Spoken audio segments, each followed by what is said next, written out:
Hello मेरे प्यारे दोस्तों, आज आपका एक नई वीडियो में स्वागत है। देखिएगा, आज हम तुमको जो 2023 में भौतिक विज्ञान का जो पेपर हुआ था उसके बारे में आज हम तुमको बताते हैं।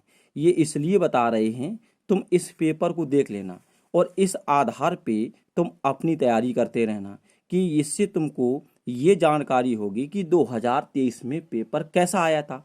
क्योंकि इसी 2023 के आधार पर जो पेपर आएगा वो 2024 में भी आएगा।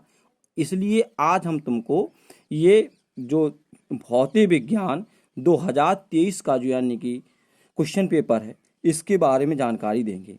देखिएगा, यहाँ लिखा है कि जो यहाँ समय जो है वो यानी कितने 3 घंटे 15 मिनट का है। अच्छा, और है देखिएगा, और लास्ट में हम तुमको वीडियो के लास्ट में हम तुमको एक महत्वपूर्ण जानकारी देंगे जिससे क्या ये भौतिक विज्ञान का जो पेपर है तुमको बहुत इजी लगेगा और बहुत आसानी से यानी समझ में आएगा। और तुमको क्या करना है, तुमको किस प्रकार से अपनी तैयारी जारी रखना है, तुमको कैसे पढ़ना है कैसे नहीं पढ़ना है, ये सब लास्ट में तुमको जानकारी देंगे। और एक बहुत ही अच्छा फार्मूला बताएंगे ताकि तुम एक बहुत अच्छी पकड़ से मेहनत यानी कर सको। ठीक है, और ये भी है कि कैसे पढ़ना है और कैसे नहीं पढ़ना है। अच्छा, ये पेपर पहले यार देखिएगा ध्यान से, ठीक है ना, क्या है क्या नहीं है, और इसकी सॉल्विंग के बारे में बताएंगे हम कि इसकी सॉल्विंग कैसे है क्या नहीं है। इसकी पूरी जानकारी हम तुम्हें वीडियो के लास्ट में देंगे। बस आप वीडियो के अंत तक बने रहिएगा, देखिएगा। अच्छा, तो ये तो तुम देख ले, ठीक है। इसमें लिखा है नोट कि प्रारंभ की जो 15 मिनट हैं वो यानी परीक्षार्थियों को मतलब ये प्रश्न पत्र पढ़ने के लिए निर्धारित है। ये तो सब तुम जानते हो, ठीक है।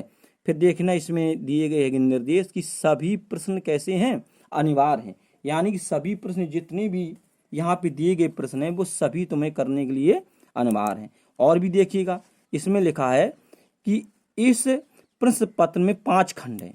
एक खंड आ है और एक खंड कौन सा बा है, ठीक है ना, और एक सा और एक दा और एक या, ठीक है। तो इसमें कितने खंड हो गए, 5 खंड हैं। ये 5 खंड में विभक्त होकर आया था 2023 में, सेम 2024 में भी आएगा, इस बात ध्यान रखना। नंबर तीसरा कह रहा कि खंड आ जो दिया गया है इसमें बहुविकल्पी है और प्रत्येक प्रश्न 1 नंबर का है। जो खंड आ है, इस खंड आ में क्या है कि बहुविकल्पी क्वेश्चन, ऑब्जेक्टिव क्वेश्चन दिए जाएंगे जिसके प्रत्येक अंक कितने का हो, 1 का होगा। फिर खंड बा में क्या है, अति लघु उत्तरीय है, ठीक है, जिसके प्रत्येक अंक कितना है, 1 अंक का है, ठीक है। ये भी है, ठीक है, 1-1 नंबर के पूछे जाएंगे। खंड सा में क्या है कि लघु उत्तरीय है, ठीक है, फर्स्ट प्रकार के, और प्रत्येक प्रश्न कितने का, 2 का है, ठीक है ना। और देखना खंड जो दा है, तो खंड दा में क्या है, लघु उत्तरीय सेकंड प्रकार की। इन ये क्या है, ये मिलेगा 3 अंक का तुम्हें, ठीक है। इसमें नंबर कितने मिलेंगे तुम्हें, मिलेंगे 3 अंक, ठीक है ना। अब अच्छा, और देखिए इसके बाद आगे, तो अब इसके बाद खंड जो या है, तो इसमें क्या विस्तृत उत्तरीय प्रश्न है, प्रत्येक अंक 5 के हैं, ठीक है, मतलब कितने। और इस खंड के चारों प्रश्नों में आंतरिक विकल्प का चयन प्रदान किया गया है। ऐसे प्रश्नों में आपको दिए गए चयन में से केवल एक प्रश्न ही करना है। देखिए, ये तुम इस जो दिए गए है कि निर्देश, इनको ध्यान से देख लेना, क्योंकि जब तुम पेपर देने जाते हो तो वहाँ पे इतना टाइम नहीं होता है कि हम इसके पढ़ें। हमको ये ज़्यादा लगा रहता है कि हम कितने कम समय में कितने ज़्यादा क्वेश्चन कर पाएँ। तो जल्दी में बच्चा क्या होता है कि इस चीज़ में ध्यान नहीं दे पाता। इसलिए तुम इस वीडियो के माध्यम से जो सेम निर्देश दिए गए हैं इनको देख लेना, ढंग से पढ़ लेना, ठीक है ना। अच्छा, अब देखिए इसके आगे आगे हम बता रहे तुम्हें। अच्छा, ये पेपर जो हिंदी इंग्लिश में आता है, ठीक है। तो अब तुमको क्या करना है, तुमको खाली हिंदी लेवल में हो, क्योंकि तुम हिंदी मीडियम वाले हो इसलिए देखना। और जो बच्चे इंग्लिश मीडियम वाला हो तो वो अपना इंग्लिश से देख लेना, ठीक है। ये सब दिया गया है यहाँ टोटल, ठीक है, ये जितना दिया गया सब इंग्लिश से दिया गया, वो इंग्लिश से भी देख सकता है। लेकिन देखिएगा, खंड का है, देखो सेक्शन ए में है। देखो ये जो पेपर आया था इसकी, ठीक है, इसमें पूछा गया कि यानी इसका मात्रक क्या है, ठीक है ना। अच्छा, फिर देखिएगा अभी इनकी सॉल्विंग के बारे में कि इनकी सॉल्विंग कैसे करनी है, क्या इसके बारे में हम तुम्हें वीडियो के लास्ट में बताएंगे। बस तुम्हें इस पहले पेपर देखिएगा, ठीक है। फिर एक जी आया था क्वेश्चन, देखिएगा इसे, ठीक है। ईपीसी है तो क्रमशः ऊर्जा संवेग एवं प्रकाश की चाल को प्रदर्शित करते हैं तो लागू होता है। इनके ये विकल्प दिए गए हैं, इसमें कौन सही है, ठीक है ना। फिर इसके बाद आइए कि जैसे ये है इसमें ये क्वेश्चन कि जैसे कि एक है, क्या है, जैसे एक धातु एवं अर्धधातु के ताप में वृद्धि की जाती है तो ये इसमें विकल्प दिए गए हैं, इसमें देखना कौन सही है, ठीक है। इसके बारे में हम तुमको बताएंगे भी लास्ट में, ठीक है। अब देखिए और आगे चलिएगा, ठीक है, यहाँ तक देख लीजिए। फिर यहाँ देखिएगा ये आया था खंड खा में, ठीक है। तो खंड खा के अंतर्गत ये सब पूछा गया था। देखिए पेपर काफ़ी ऐसा था, देखिए ये भी देखिए एक ट्रांजिस्टर में होते हैं तो क्या क्या होते हैं, कौन कौन चीज़ होती है, इसमें चार में से एक देखना है तुम। फिर इसके बाद देखिएगा इसमें देखा कि ए मीटर का नेट प्रतिरोध कम होना चाहिए। अच्छा एक बात और आपको हम बता दें, ध्यान से सुनना कि जो वैद्युत परपथ वाला जो चैप्टर है उसमें तुमको विभव मापी, ठीक है ना, और मीटर सेतु, हमने क्या कहा, विभव मापी और मीटर सेतु, ये दो तुमको टॉपिक वहाँ से नहीं पढ़ने हैं। ये दोनों टॉपिक यहाँ से क्या होगी, उस लेसन में से, उस चैप्टर में से हटा दिए गए हैं। इस बात में ध्यान रखना, कौन कौन, विभव मापी और ये कौन हो गया, मीटर सेतु, ठीक है ना, इस बात में। अच्छा जी हिंदी का हो गया, अब जी पूरा आल टू इंग्लिश में दिया गया है, ठीक। अब देखना और आगे आ जाइएगा। अब ये भी देखो, ये दिया गया अपना कौन सा सेक्शन बा के अंतर्गत आइए, देखिएगा कि किस प्रकार क्वेश्चन आए थे। खा में दिया होगा हाइड्रोजन परमाणु में इलेक्ट्रॉन की कक्षीय गति का न्यूनतम कोणीय संवेग लिखिए, ये पूछा गया था। या नंबर खा में का लेंस के प्रकाशिक केंद्र को परिभाषित कीजिए, ऐसा आया था। या ये देखिएगा, ठीक है, 12C6 की अपेक्षा है 14C6 में कितने प्रोटॉन व न्यूट्रॉनों की अधिकता होती है। और देखिए अभी इसमें और भी देखिए इसमें ये है। इसके बाद तुम्हारा अगला नंबर खा में है कि एक एएमयू द्रव्यमान क्षति से कितनी ऊर्जा निकलती है, ठीक है। वैद्युत क्षेत्र दिया गया है, इसका क्षेत्रफल इतने दिया गया तो इसका वैद्युत फ्लक्स ज्ञात करना है। और ये नॉर गेट की तर्क प्रतीक बनाइए तथा इसकी सततता की सारणी लिखिए। अच्छा वैसे क्या था कि ये चीज़ नहीं दी गई थी कोर्स के अंतर्गत, क्योंकि कोर्स जो था वो लेस था, लेकिन ये दे दिए गए थे तो बोर्ड की तरफ से हर बच्चे को इसमें कॉमन नंबर दिए गए हैं, ठीक है। हाँ ये ऐसा होता है कि अगर जैसे कोई क्वेश्चन कोर्स में नहीं है और अगर वो बोर्ड अगर क्वेश्चन दे देता है तो फिर वो सभी को कॉमन नंबर दिए जाते हैं। जैसे कि वैद्युत परपथ पाठ है तो इस पाठ से तुम्हें क्या है कि विभव मापी और मीटर सेतु ये दोनों यहाँ से आएंगे, हट चुके। इनको अगर ये बोर्ड धोखे में दे भी देता है, अगर हो जाती है गलती, तो फिर सभी लोगों को यहाँ से जितने नंबर का होता है सभी को कॉमन अंक दिए जाएंगे, ठीक है ना। इस बात में तुम यानी ध्यान रखना, ठीक है। तो यानी सभी को कॉमन अंक यहाँ से क्या किए जाएंगे, यहाँ से कॉमन अंक दिए जाएंगे। अब देखते, अब अगले खंड में चलते हैं। खंड आ गया हमारा कौन सा, सा खंड में। सा खंड में देखिएगा जो लिखा है He+ आयन के प्रथम उत्तेजित अवस्था की ऊर्जा की गणना कीजिए। ये अब यहाँ से 2 नंबर के मिलेंगे।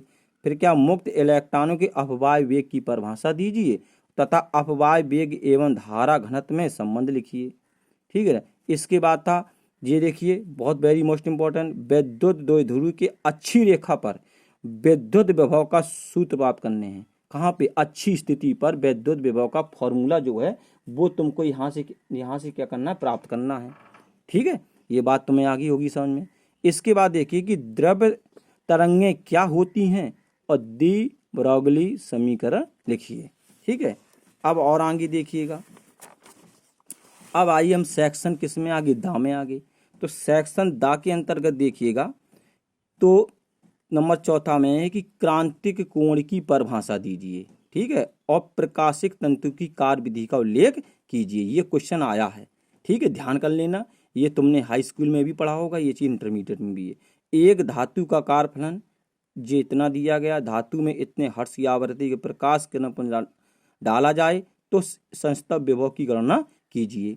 एक ये क्वेश्चन था। नंबर बहुत वेरी मोस्ट इंपॉर्टेंट है, जो हमने वीडियो में बताया है कि बायो सेवर्ट नियम की व्याख्या कीजिए तथा बायो सावर्ट समीकरण की सहायता से म्यू जीरो का मात्रक निकालिए। ये हमने तुम्हें इसका वीडियो बनाया है, ये हमने डाला है, ये वेरी मोस्ट इम्पॉर्टेंट है, इसे तुम लोग ध्यान से देख लेना, ठीक है। वीडियो डाला है, ठीक है, देख लेना। इसके बाद ये देखिए 1.732 अपवर्तनांक से बने समबाहु प्रिज्म के लिए अवलतम विचलन कोण का मान ज्ञात कीजिए। इस विचलन के लिए आपतन कोण क्या है। अभी हम इनका सभी के एक एक सॉल्यूशन के बारे में जानकारी देंगे, तुम्हें बताएंगे कि कैसे क्या है इसकी सॉल्विंग, ठीक है ना।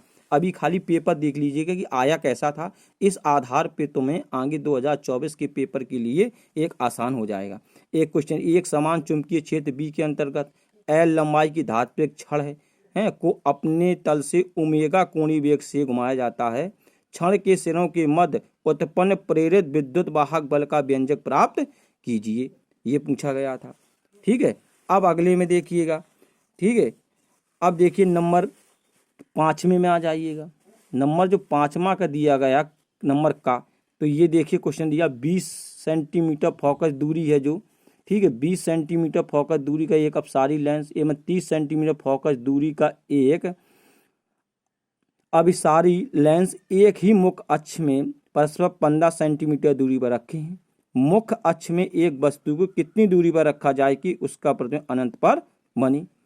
अब ये देखिएगा, इस पर दृष्टि की न्यूनतम दूरी पर अंतिम प्रतिबिंब का बनना संयुक्त सूक्ष्मदर्शी के लिए उपयुक्त किरण आरेख द्वारा दर्शाइए तथा इसकी आवर्धन क्षमता का व्यंजक प्राप्त कीजिए। ये क्वेश्चन आया था। एक जो हीट स्ट्रेन सेतु का संरचना जो वेरी मोस्ट इंपॉर्टेंट है, जो आता है, इसके आधार से यानी सवाल लगाना है। और फिर इसके बाद देखिए ऊर्जा बैंड के आधार पर चालकों एवं अर्धचालकों के वर्गीकरण की व्याख्या कीजिए। एक ये क्वेश्चन आया था। अच्छा, अब देखना इसमें क्या था, अथवा अगर ये क्वेश्चन जैसे तुमको नहीं आ रहा है तो इसके बारे में करना था कि एक वैद्युत चुंबकीय तरंग का वैद्युत क्षेत्र, ठीक है, इसका इतना दिया गया, अनुप्रस्थ क्षेत्र इतना है, लंबाई के बेलन अक्ष के अनुदिश ऊर्जा प्राप्त कीजिए, ठीक है, एक जी दिया गया था। ठीक, इसमें दो में से कोई एक करना क्योंकि बीच में ऑप्शन दिया गया, ठीक है ना। अब एक क्वेश्चन देखना ये वाला, यदि ड्यूटॉन नाभिक तथा अल्फा कण की बंधन ऊर्जा प्रति न्यूक्लियन क्रमशः 1.25 मिलियन इलेक्ट्रॉन वोल्ट तथा इतनी मिलियन इलेक्ट्रॉन वोल्ट निम्नलिखित अपक्रिया में क्यू का मान ज्ञात कीजिए। ये क्वेश्चन आया था, ठीक है ना, इसे बहुत ध्यान से देखना। अब आगे आ जाइएगा, आगे चलते हैं, अगले खंड में आते हैं हम, ठीक है। अगला खंड आ गया तुम्हारा कौन सा, या वाला। इसमें देखिएगा यहाँ से तुमको क्वेश्चन मिलेंगे 5-5 अंक के। कितने अंक के मिलेंगे, 5-5 अंक के मिलेंगे। ये देखना 5 अंक का है ये क्वेश्चन जो दिया गया, ये तुम्हारे 5 अंक का दिया गया, इसे तुम ध्यान से देखना। ये आंशिक परावैद्युत पदार्थ से भरे समांतर पट संधारित्र की धारिता का व्यंजक प्राप्त कीजिए, ठीक है। यदि संधारित्र को 100 माइक्रोन कूलाम तक आवेशित किया गया हो तो संधारित्र के अंदर रखे गुटके का परावैद्युतांक 2 हो तो संधारित्र के अंदर रखे परावैद्युत गुटके पर उत्पन्न प्रेरित आवेश ज्ञात कीजिए। या अथवा करके ये दिया गया था कि स्थिर वैद्युत के गाउस नियम को लिखिए तथा इसकी सहायता से कूलाम नियम का निगमन कीजिए, या तो ये करिएगा, ठीक है ना। अब इसके बाद और देखिए आगे क्वेश्चन नंबर 7 में देखिए, इसमें लिखा है कि फ्लेमिंग के बाएं हाथ का नियम लिखना है, ठीक है। फ्लेमिंग के जो बाएं हस्त का नियम है उसे लिखना है, और इसके लिए ये यहाँ पे एक तुम्हारे विधि दिया गया है, ठीक है, न्यूमेरिकल। तो इसे तुम्हें लगाना है, चुंबकीय बल का परिमाण एवं दिशा ज्ञात कीजिए। चुंबकीय बल का मान पूछा गया है इसमें, ठीक है, ये सब दिया गया है।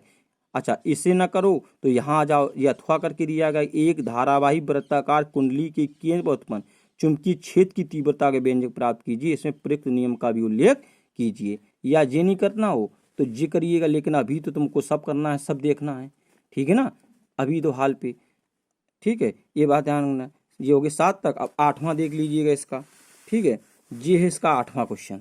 ये लिखा, दिए गए परपथ में गणना कीजिए धारा प्रतिरोध पर विभवांतर एल व सी पर विभव के बीच कलांतर। ये चित्र दिया गया है, ये तुम्हारी कुंडली एल लगी, ये संधारित्र सी है, ये प्रतिरोध आर है, ये इसके समीकरण दिया गया है। इस आधार पे इतनी चीजें धारा प्रतिरोध ये सब ज्ञात करनी है, ठीक। अब इसके बाद देखिए एक और दिया गया, अथवा में दिया गया, अगर वो नहीं आया तो ये वाला तुम आसानी से करते हैं कि प्रकाश व्यतिकरण की शर्तों को उल्लेख कीजिए, यंग दोरिस्ट प्रयोगों में फ्रेंच चौड़ाई के लिए व्यंजक प्राप्त कीजिए। ये इसमें आया था क्वेश्चन, ठीक है ना, 8वां में। अच्छा, फिर इसके बाद देखिए एक और दिया गया 9वां क्वेश्चन देखिएगा, यही है लास्ट इसमें। ये तुम्हारा 9वां क्वेश्चन है। उभयनिष्ठ उत्सर्जक विवर्धक के रूप में पीएनपी ट्रांजिस्टर की व्याख्या कीजिए, इसके लाभों पर प्रकाश डालिए। या जे दिया गया अथवा करके कि लिखा है प्रकाशिक पथ क्या होता है। और ये यानी सवाल है कि एक कांच के गुटके में 6000 एंगस्ट्रॉम की एक वर्णी प्रकाश किरण आपतित है, गुटके का वर्तांक इतना है, तो गुटके से परावर्तित अपवर्तित किरणों की चाल तथा तरंगदैर्घ्य ज्ञात कीजिए। इस प्रकार से ये क्वेश्चन 9 आते हैं पूरे, और ये जो 5 सेक्शन में आता है बट की, ठीक है ना। ये करिए, आज हमने तुमको क्या किया, ये पेपर दिखाया है 2023 का, ऐसे आया था। अब हम तुमको क्या करेंगे, हमने कहा था कि लास्ट में तुम्हें इसके सॉल्यूशन के बारे में बताएंगे, तो हम किसी दिन इस पेपर का पूरी जितना है इसका सॉल्विंग करा देंगे, ठीक है, और तुमको बता देंगे, और इसको तुम ध्यान कर लेना इसकी सॉल्विंग को, ठीक है। क्योंकि जो भी जितने भी पुराने पेपर होते हैं, जो यानी करंट के पेपर होते हैं, उनके आधार पर ही प्रैक्टिस करी जाती, तैयारी की जाती है, तो उसका भाग आता है फंस करके, ठीक है ना।